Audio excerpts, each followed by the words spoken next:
Look at the scale of this urban grid.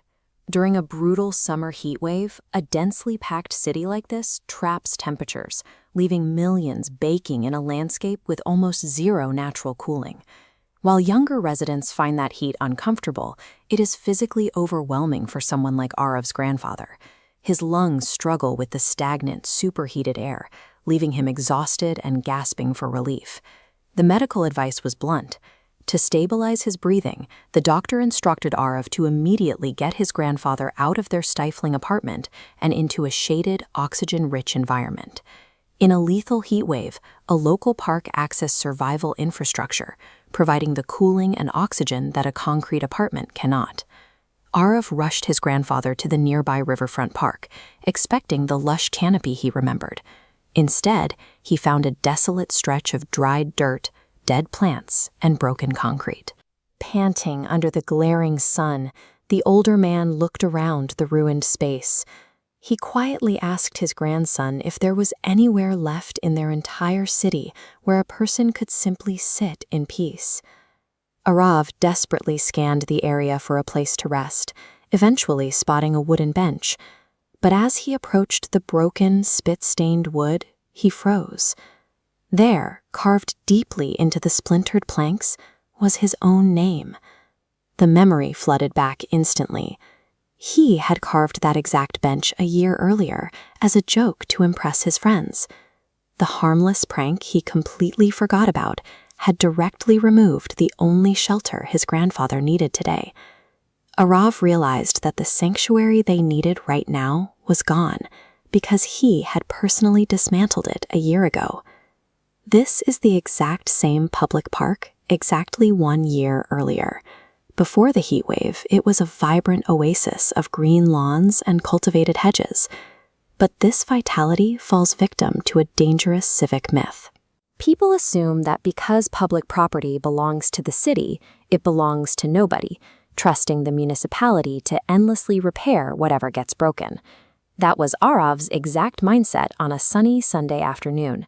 To entertain his friends, he casually ripped up freshly blooming roses and used his keys to carve his girlfriend's name into the brand new seating.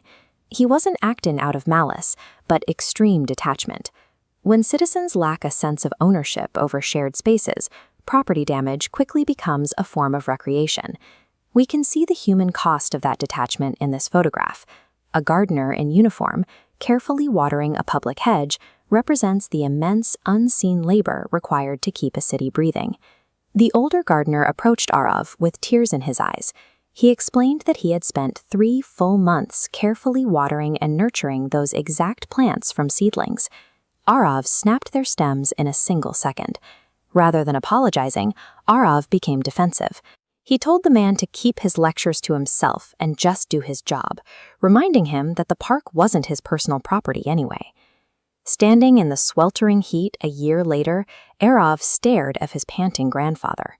The guilt of his past arrogance washed over him as he faced the absolute reality of his own actions.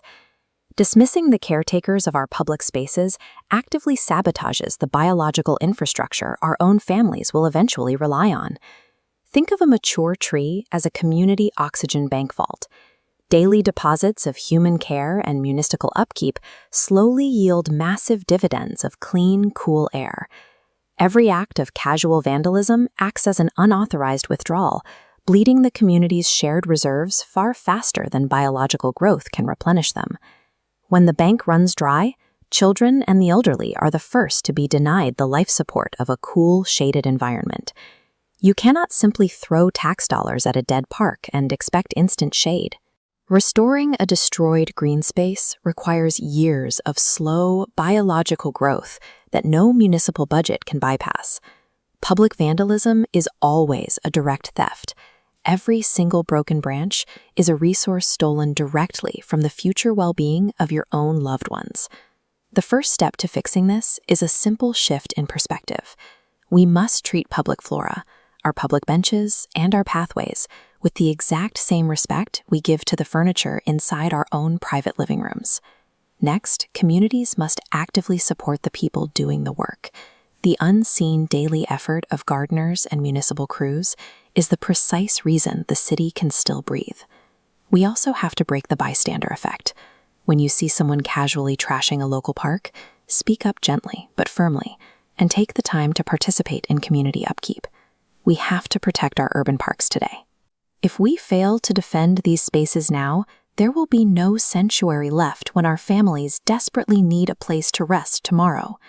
A city's public spaces are its beating heart. Keeping that heart alive is a shared, inescapable responsibility we all carry together.